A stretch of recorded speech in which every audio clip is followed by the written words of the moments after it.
In March 2024, antique dealer Rebecca Martinez made a discovery that would unravel one of Chicago's most carefully buried family secrets. While cataloging items from the Ashford Estate auction on the city's North Shore, she encountered a formal family portrait that would challenge everything experts understood about 1920s family photography and reveal a dark truth about America's Prohibition era.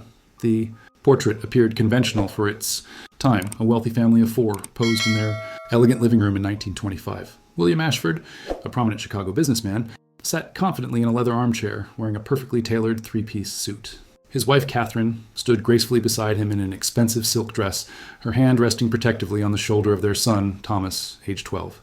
Standing slightly apart was their daughter, Eleanor, who appeared to be about 10 years old. The photograph bore the embossed mark of Hartman and Associates, Fine Photography Chicago, along the bottom edge. For 1925, the image quality was impressive, showing the characteristic formal composition typical of upper-class family portraits during the Roaring Twenties. The setting reflected the family's wealth, ornate furnishings, expensive fabrics, and tasteful decorations that spoke of refined prosperity. Rebecca, who specialized in early American photography, noted several details that marked this as the work of a high-end studio. The lighting was expertly controlled, the composition carefully balanced, and the family's clothing and positioning suggested considerable time and expense had been invested in creating the perfect family image. What drew Rebecca's attention initially was not any obvious flaw, but rather the portrait's exceptional preservation. Despite being nearly a century old, every detail remained crystal clear, from the intricate patterns in Catherine's dress to the leather texture of William's chair. The photograph had been stored in a protective frame behind glass, suggesting the family had valued it highly. The estate sale documentation indicated that the portrait had hung in the Ashford family mansion for decades, before being moved to storage. When the house was sold in the 1960s, the family line had ended with Eleanor, who had never married and died childless in 1987, leaving the estate to distant relatives who had little interest in preserving family memorabilia. Rebecca purchased the portrait for her gallery, intending to research its provenance and potentially resell it to collectors interested in 1920s Chicago history. The Ashford name carried weight in the city. William had been involved in construction and real estate during Chicago's massive expansion in the early 20th century, and the family had been prominent in social circles during the Prohibition era. What Rebecca couldn't have known was that she had acquired the key piece of evidence in a mystery that had been deliberately concealed for nearly a century, a mystery that would reveal how even the most respectable families could hide unthinkable secrets behind carefully constructed facades. Back at her gallery, Rebecca began her standard authentication process using modern digital scanning technology. The portrait, measuring 12 by 16 inches, showed remarkable preservation for its age. The silver gelatin print displayed none of the typical deterioration expected from 1920s photography. No silvering, no chemical staining, and no physical damage despite its age. As she positioned the portrait under her high-resolution scanner, Rebecca noted the exceptional technical quality of the original photograph. The depth of field was perfectly controlled. The lighting appeared professionally managed with multiple sources. And the composition demonstrated the skilled hand of an experienced portrait photographer working with expensive equipment. The digital scan revealed extraordinary detail throughout the image. The texture of William's woolen suit, the delicate beadwork on Catherine's dress, and even the grain of the wooden furniture emerged with startling clarity. The scanner captured subtle shadows and highlights that gave the portrait an almost three-dimensional quality, far superior to typical commercial photography from the mid-1920s.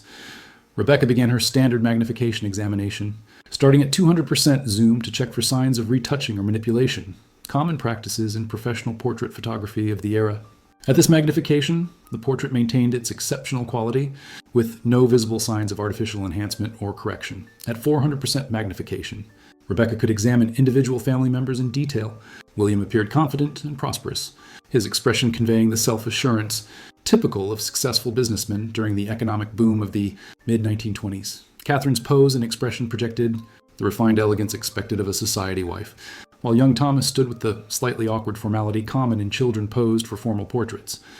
It was at 600% magnification that Rebecca first noticed something unusual about Eleanor. While her pose and clothing were appropriate for a formal family portrait, there was a subtle quality to her expression that seemed inconsistent with the rest of the family's presentation. Her smile appeared forced, lacking the natural ease displayed by her parents and brother. At 800% magnification, focused specifically on Eleanor's face, Rebecca saw something that made her lean closer to her computer screen.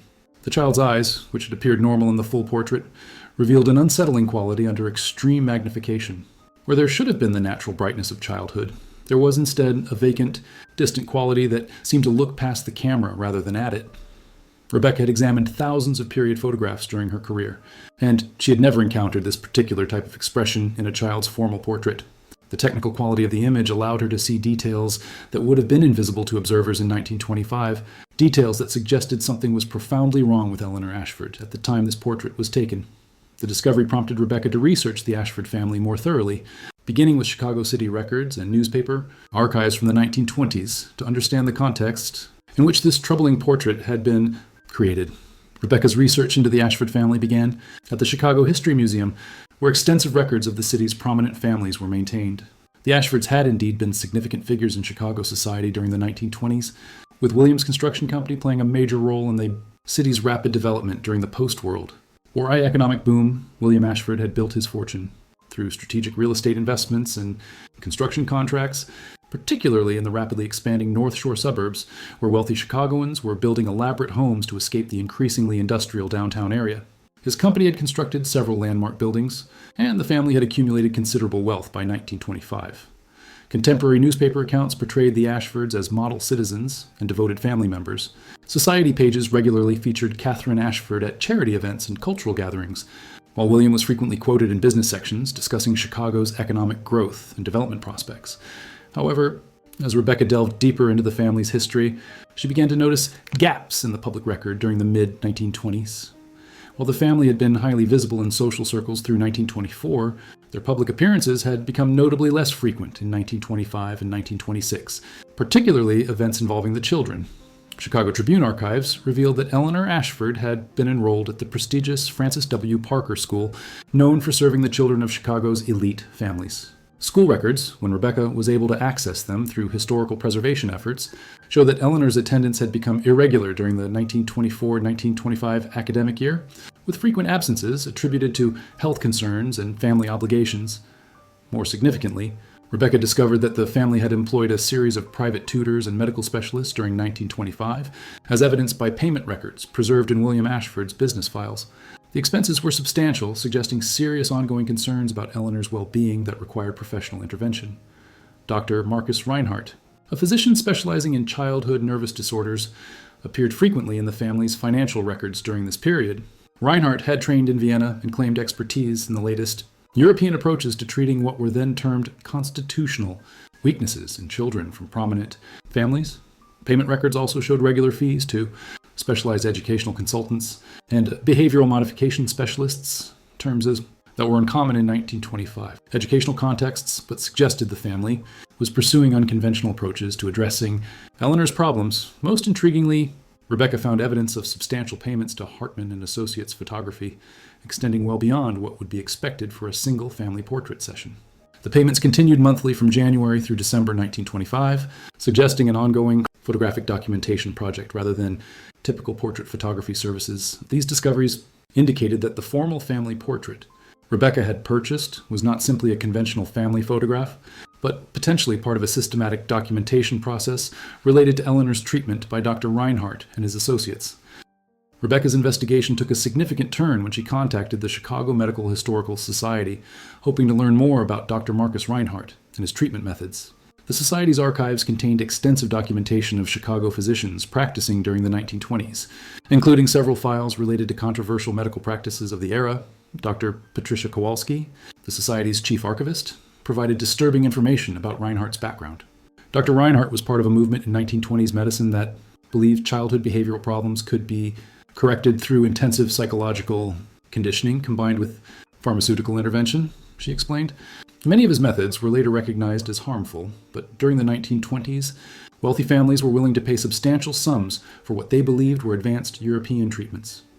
The Medical Society's files revealed that Reinhardt had arrived in Chicago in 1923, claiming credentials from the Vienna Medical Institute and promoting treatment. Methods he described as psycho-constitutional reconditioning. His practice catered exclusively to children from wealthy families, promising to correct what he termed hereditary weaknesses of character and temperament. Contemporary medical journals contained several articles by Reinhardt describing his treatment philosophy. He argued that children born into privilege often developed constitutional softness that would handicap them in adult life. His treatments were designed to strengthen psychological resilience through controlled stress exposure combined with medicinal interventions. More troubling were Reinhardt's published case studies, which described treating children with combinations of sedatives, stimulants, and psychological conditioning techniques that modern medicine would recognize as systematic abuse. His approach included prolonged isolation, controlled food deprivation, and what he called reality adaptation. Exercises designed to break down children's natural resistance to authority. Reinhardt's papers made frequent reference to photographic documentation as an essential component of treatment monitoring.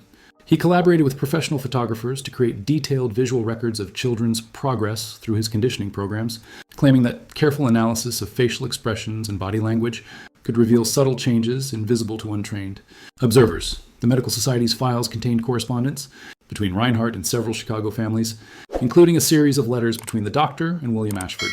In a letter dated March 1925, Reinhardt wrote, "Eleanor continues to demonstrate exceptional resistance to the conditioning protocols.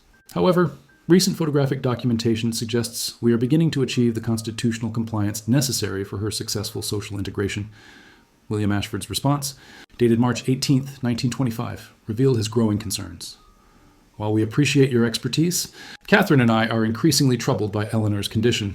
She has become withdrawn and unresponsive, showing none of the improvement you originally promised. We request a full evaluation of her current status and consideration of alternative approaches." These letters confirmed that Eleanor Ashford had been undergoing intensive psychological conditioning during the exact period when the family portrait was taken, explaining the disturbing quality of her expression that had been captured by the photographer's advanced techniques. Understanding that Hartman and Associates photography had played a crucial role in documenting Eleanor's treatment, Rebecca began investigating the studio's background and relationship with Dr. Reinhardt, Chicago. City records from the 1920s showed that the studio had been established in 1924 and had quickly developed a reputation for serving the city's wealthiest families. However, the studio's business model was unusual for the period. Rather than operating as a traditional portrait photography service, Hartman and Associates appeared to specialize in what they described as scientific documentation photography and behavioral analysis imaging. Their client list was remarkably small but extremely wealthy, consisting primarily of families whose children were receiving treatment from Dr. Reinhardt. Rebecca discovered that the studio's founder, Herman Hartman, had immigrated to Chicago from Germany in 1923, arriving with advanced photographic equipment and techniques that were not yet common in American commercial photography. His background included training in medical photography and collaboration with European physicians conducting psychological research. Chicago Tribune Business Directory listings from 1925 described Hartman and Associates as specialists in precision documentation photography for medical and scientific applications.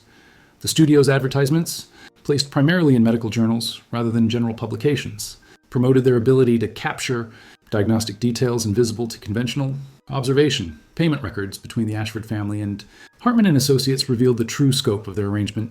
Beginning in January 1925, the family had contracted for monthly photographic sessions designed to document Eleanor's treatment progress under Dr. Reinhardt's supervision. The sessions were extensive, lasting several hours and involving multiple poses and lighting configurations. Rebecca found additional evidence of this collaboration in Dr. Reinhardt's medical papers, which included detailed protocols for photographic documentation.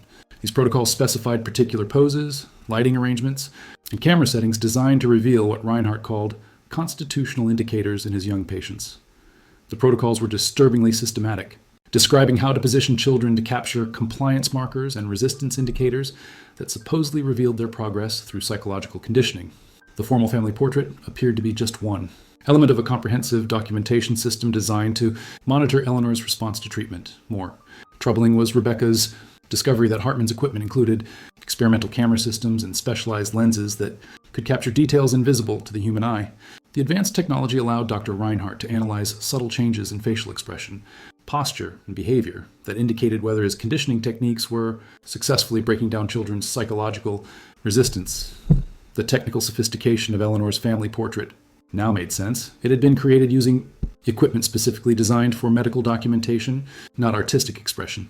The unsettling quality of Eleanor's expression had been deliberately captured to provide Dr. Reinhardt with evidence of his treatment's effectiveness in achieving what he described as constitutional compliance in his young patient. As Rebecca continued her investigation, she uncovered evidence that Eleanor Ashford was not Dr. Reinhardt's only victim. Medical Society records revealed that between 1924 and 1927, Reinhardt had treated children from at least 12 prominent Chicago families, all of whom had contracted with Hartman and Associates for extensive photographic documentation.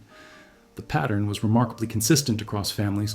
Wealthy parents, concerned about what they perceived as behavioral problems or character weaknesses in their children, would engage Dr. Reinhardt's services based on his reputation for strengthening constitutional fiber in young people from privileged backgrounds.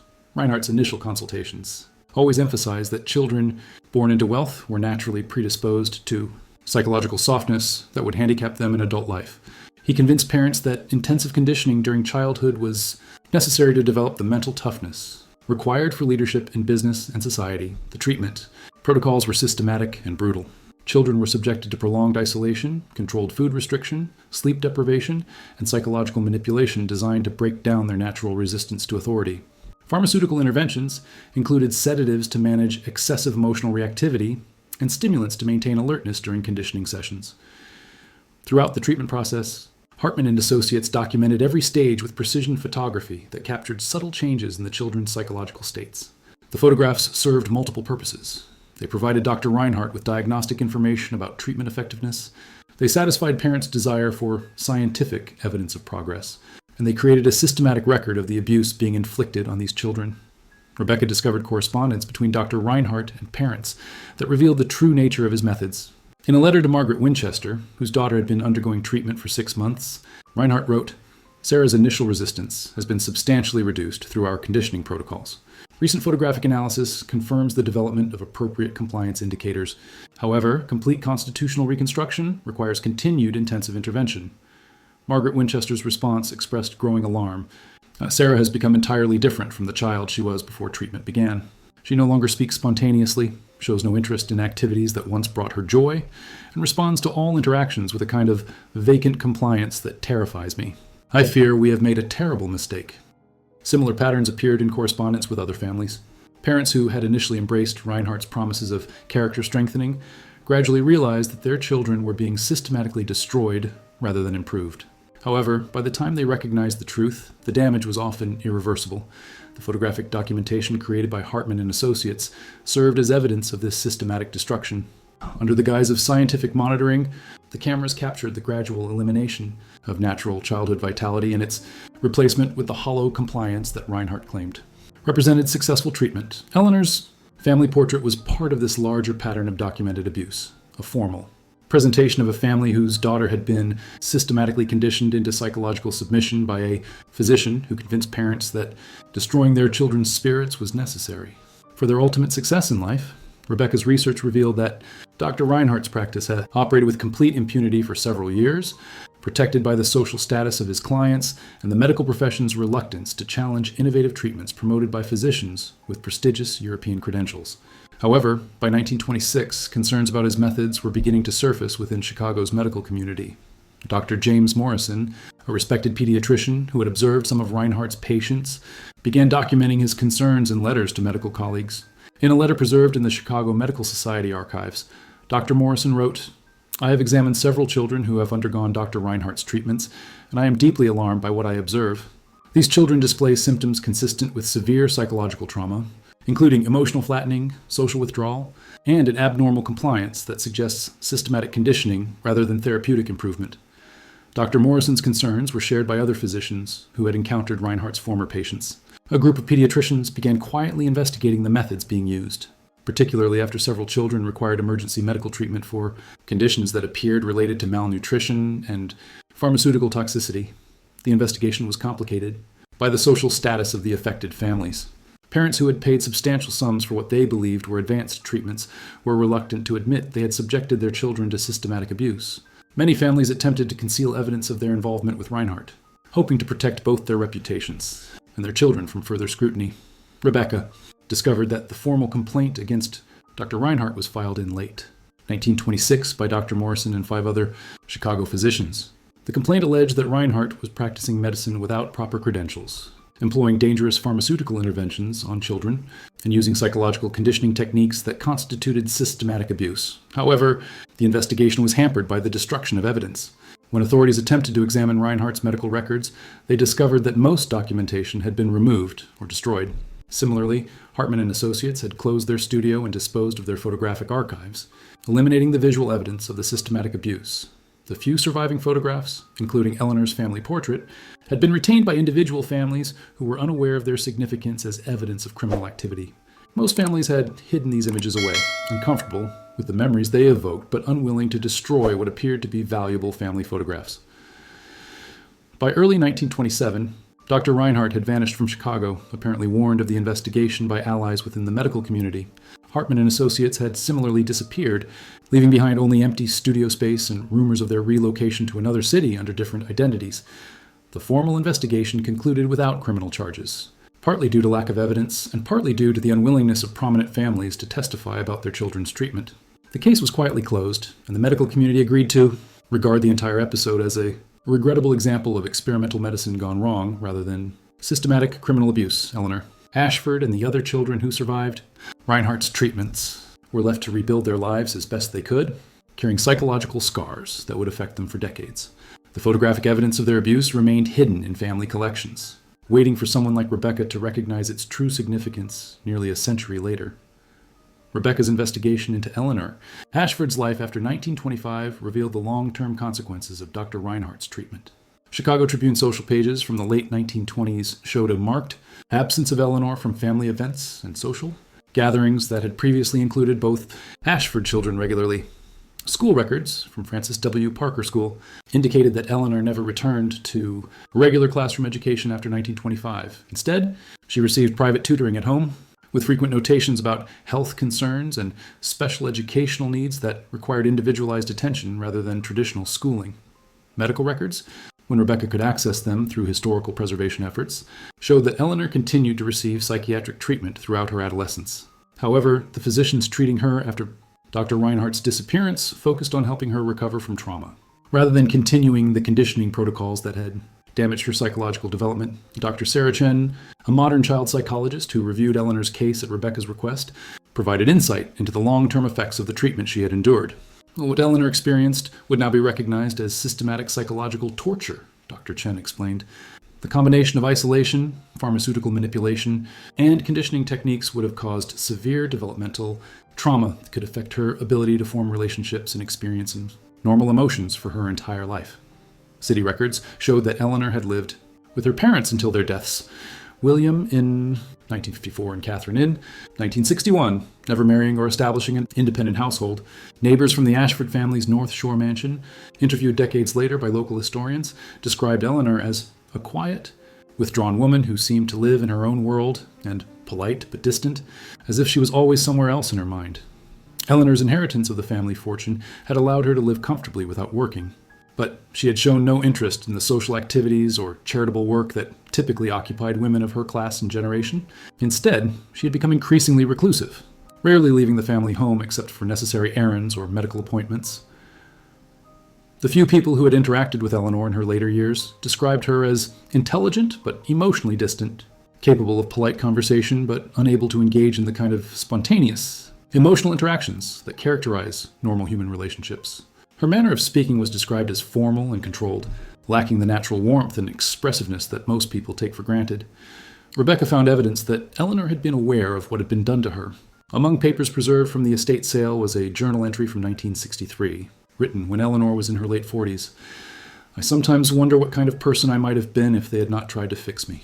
The treatments were supposed to make me stronger, but they took away something essential that I could never get back. I remember being a different child before 1925. But that child feels like someone I once knew rather than who I used to be." Eleanor's recognition of her own tragedy made her story even more heartbreaking. She had lived for more than 60 years with the knowledge that her natural capacity for joy, spontaneity, and emotional connection had been systematically destroyed by people who claimed to be helping her develop strength of character. Rebecca's discovery of Eleanor's story led her to investigate whether similar cases had occurred in other cities during the 1920s. Her research revealed that Dr. Reinhardt's practice in Chicago was part of a broader movement in American medicine that targeted children from wealthy families with experimental treatments designed to strengthen character and eliminate perceived weaknesses. Medical historians had documented similar practices in New York, Philadelphia, Boston, and Los Angeles during the same period. The treatments were marketed to parents as advanced European methods for developing psychological resilience in children who would inherit positions of leadership in business and society. The movement had emerged from a combination of early 20th century psychology, eugenics theories, and social anxieties about the effects of wealth on character development, Physicians like Reinhardt convinced parents that children born into privilege naturally developed constitutional softness that required intensive intervention to correct. Dr. Robert Hayes, a medical historian at Northwestern University, provided context for understanding how such practices had been accepted by educated, affluent families. The 1920s were a period of tremendous confidence in scientific progress and medical innovation, he explained. Parents who wanted the best for their children were vulnerable to physicians who promised advanced treatments that would give their children competitive advantages in adult life. The photographic documentation that Hartman and Associates had provided served multiple psychological functions for the parents involved.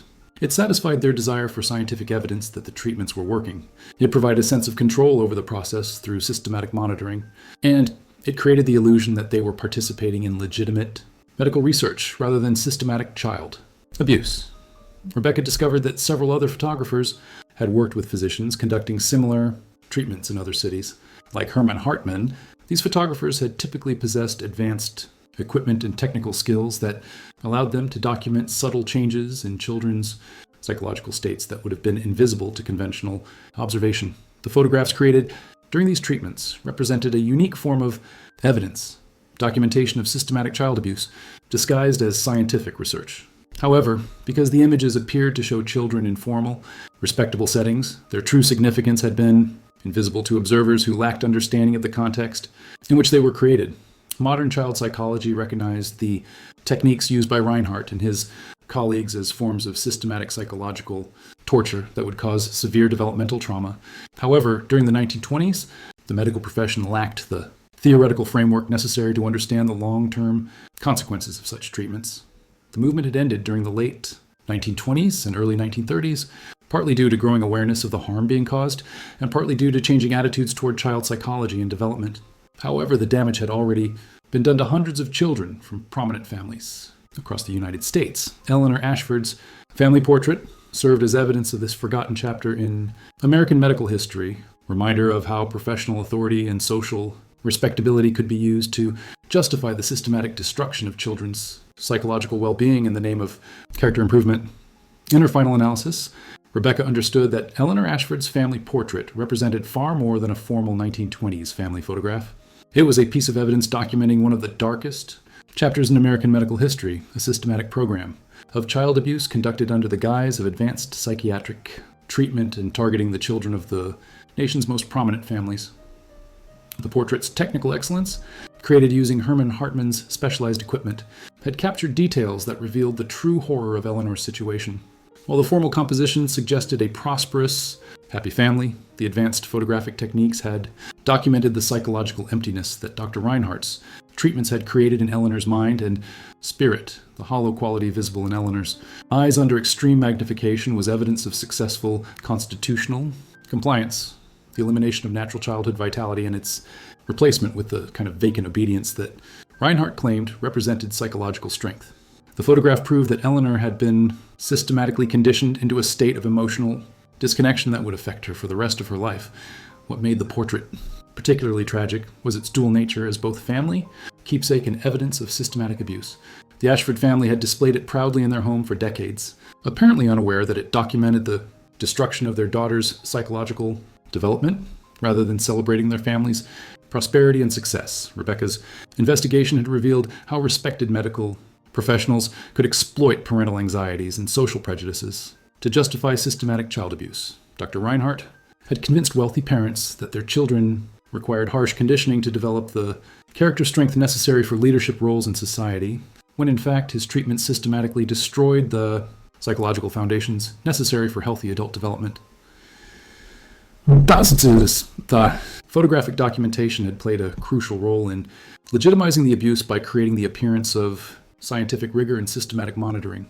Parents who might have questioned harsh treatment methods were reassured by the extensive photographic records that seemed to demonstrate professional competence and careful attention to their children's progress. The portrait now served as a memorial to Eleanor and the other children who suffered under similar treatments during the 1920s. Their stories, hidden for nearly a century behind facades of medical respectability and social prominence, finally received the recognition and justice that had been denied them during their lifetimes. Eleanor's tragic life, marked by emotional isolation, inability to form meaningful relationships, and awareness of what had been taken from her, stood as evidence of the long-term consequences of systematic psychological abuse disguised as medical treatment. Her story ensured that this dark chapter in American medical history would not be forgotten, and that the children who suffered would finally be recognized as victims rather than beneficiaries of advanced psychiatric care. The portrait remained as a warning about the dangers of unchecked professional authority and the vulnerability of children to adults who prioritize theoretical goals over human well-being, ensuring that Eleanor's suffering had not been entirely in vain.